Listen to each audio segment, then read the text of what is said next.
know there was probably victims in there. And with the shots I heard, I know it's probably somebody who's going to be deceased. Former Uvalde School Police Chief Pete Arredondo heard for the first time the day after the May 24th shooting, attempting to explain his actions. In new video obtained by CNN, Arredondo telling investigators he assumed students in the room with the shooter were already dead, so he chose to clear children from surrounding classrooms. There's nobody in there? No, not in here. We now know he was wrong. At least 3 victims were pulled out of the room alive, who later died from their injuries. My first thought is that we need to vacate. We haven't contained, and I know this is horrible. And I know this is what our training tells us to do, but we haven't contained. There's probably gonna be some deceased in there, but we don't need any more from out here. So I called out and I said, "Get these kids out."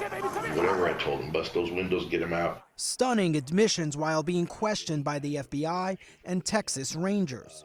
Throughout this deal, I was trying to make communication with him. He's communicating. Can you hear me, sir? Arredondo explains he kept trying to talk to the shooter, and for the first time we learned that he heard the gunman, alone in a room full of children, reloading his weapon. And still, he took no action that stopped the gunman. I'm certain I heard him reload. I heard something over the pin. Obviously, we all know what that sounds like. Not with a pin, I'm sorry, with a clip. I'm assuming he reloaded, but I know he did something with it. I did hear that at one time. I don't know if there was a second. He never responded at all. I'm gonna go around that way or which way? Now considered one of the worst law enforcement failures in recent memory, Arredondo knew that criticism would come. We're going to get scrutinized. I'm expecting that. We're going to get scrutinized why we didn't go in there. Days later, Arredondo would be labeled the incident commander by the Texas State Police. They say he was the officer in charge and the man to blame for the deadly delay. Who was the incident commander, sir? The chief of police of the Consolidated Independent School District is the incident commander. It's his school. He's the chief of police, okay? Arredondo, who presided over a 6-person police force before he was terminated in August, declined to comment for this story. Through his lawyer, he has previously denied that he was ever in charge and said he never issued any orders. A CNN analysis of never-before-made public body camera footage and newly obtained phone calls reveal Arredondo repeatedly directed the officers around him not to enter the room with the gunman. This is at 11:40 a.m., just 7 minutes after the shooting began. Hey, this is Arredondo. This is an emergency right now. I'm inside the building. I'm inside the building with this man. He has an AR-15. He shot a whole bunch of times. He is in one room. I need a lot of firepower, so I need this building surrounded. I need it surrounded with as many AR-15s as possible. As more officers with body cameras responded to the scene, we can hear Arredondo start to talk to the shooter. Sir, this is Arredondo with the school district police. Can you please put your firearm down? We don't want anyone else hurt, sir. Arredondo can be seen trying to open the door to an adjacent classroom while giving commands to other officers. We're going to clear out before we do any reach. We're going to clear all these kids out. As soon as I clear this room, I'm going to verify what's been vacated, guys, before we do any kind of reaching. The time's on our side right now. We probably have kids in there, but we're going to save the lives of the other ones. Time was not on his side, and it reflects a mindset that goes directly against active shooter training.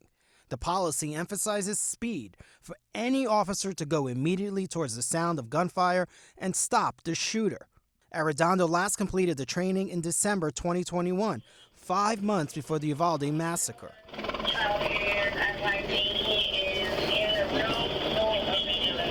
At about 12:12 p.m., a crucial transmission from the Uvalde dispatcher comes over the radios in the hallway, informing the officers that a child in the room with the gunman called 911 and says she's surrounded by victims.